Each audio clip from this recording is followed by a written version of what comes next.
Lorsque ce véhicule s'approche de l'école, personne n'imagine qu'une tragédie est sur le point de s'y dérouler. Peu après, un agresseur armé pénètre dans l'établissement et ouvre le feu. Le 27 mars 2023, vers 9h45, on peut voir un véhicule entrer sur le terrain de l'école chrétienne Covenant. Au volant se trouve le jeune homme de 28 ans, Eden. À peine 3 minutes plus tard, il envoie un message à un ami. Lorsque celui-ci lit le message, il réagit avec stupeur, contacte les services d'urgence et vers 10h13, informe également le commissariat compétent. Cependant, cette alerte ne parvient plus à empêcher la tragédie qui va suivre. Vers 10h11, on voit les portes de l'école être forcées. Eden entre armé de 2 fusils et d'un pistolet, tout en portant un gilet tactique. En entrant, il aperçoit un employé qui devient sa première victime. La fumée provoquée par les premiers tirs déclenche l'alarme incendie.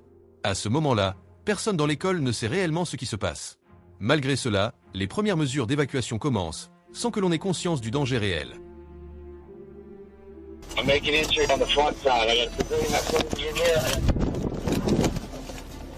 Il s'équipe immédiatement de son arme longue et obtient les premières informations sur la situation. Une enseignante est sur place et fournit des informations ainsi que des clés à la police. Okay. Yes, ma'am.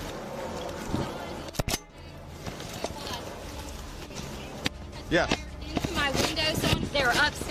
Avant d'entrer dans le bâtiment, il demande à 3 autres policiers de se joindre à lui.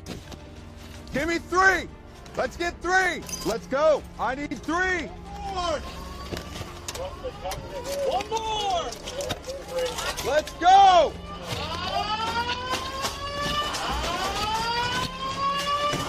Metro Police! L'expérience montre que la police doit agir immédiatement afin d'empêcher toute nouvelle menace. Pour cela, il est nécessaire non seulement de disposer d'une plus grande puissance de feu, mais aussi de pouvoir couvrir plusieurs angles en même temps, ce qui exige une équipe complète. Les écoles sont des lieux particulièrement complexes. Avec leurs couloirs sinueux, leur grand nombre de salles et de portes, elles présentent de nombreux risques pour les policiers. Derrière chaque coin, chaque porte ou chaque salle peut se trouver l'agresseur armé. Tant qu'il n'y a pas d'indice clair sur sa localisation, tous les espaces doivent être vérifiés. Une communication claire et à voix haute est essentielle.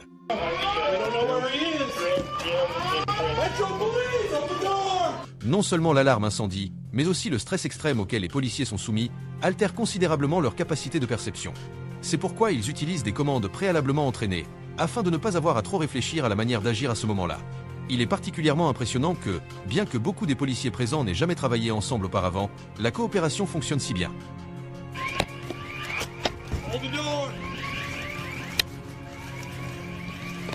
Next. Le policier que nous suivons à travers la caméra a déclaré plus tard, lors d'une interview, qu'il se trouvait dans la région uniquement par coïncidence. I really had no business being where I was. I made entry with the personnel I had, and luckily I had some.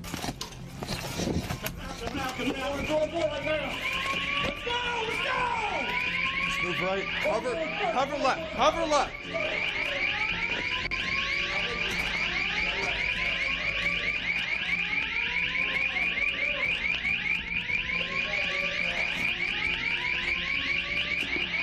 Take this with me. Take this. No, that's locked. Take this door. Take this door. Take it.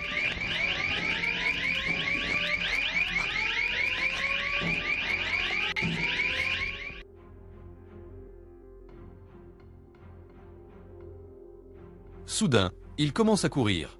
Au milieu de tout le bruit, il parvient à entendre des tirs provenant de l'étage supérieur. Il existe désormais un indice clair sur la localisation du tireur. Certaines salles peuvent être ignorées, et les policiers avancent directement en direction des coups de feu. C'est un moment vraiment marquant. Cet homme court activement vers le danger. Cela va au-delà de l'entraînement, les personnes qui font cela semblent avoir une véritable vocation.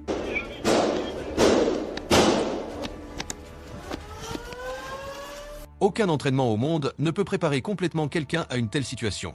Les policiers continuent d'avancer avec détermination. Lorsque le policier voit l'agresseur, il n'hésite pas. Du point de vue du policier Michael, nous voyons encore mieux la situation.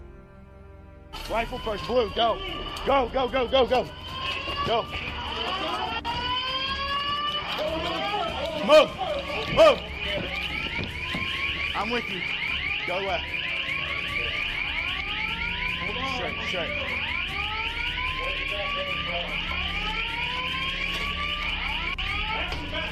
Right here, right here, right here, right here. It's locked.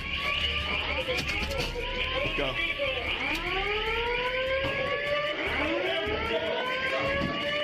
Hit that stair. Hit the stairs. Go. Go stairs. Go stairs. Go. Go, go, go, go, go. Go, go, go. I got it. Go. Ready?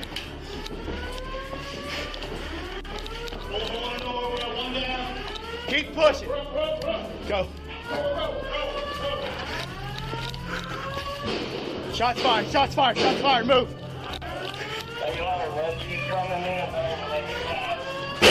Right, right, right.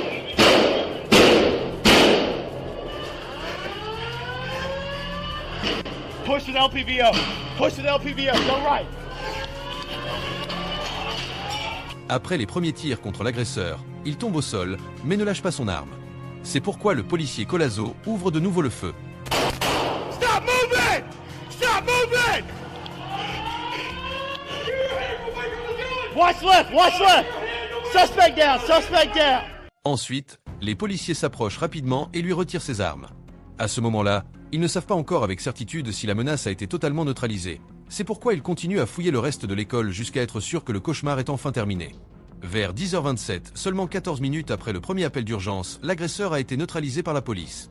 Il est décédé immédiatement des suites de ses blessures. Pendant l'attaque, il a tiré plus de 150 coups de feu et a tué 6 personnes, 3 enfants et 3 membres du personnel de l'école.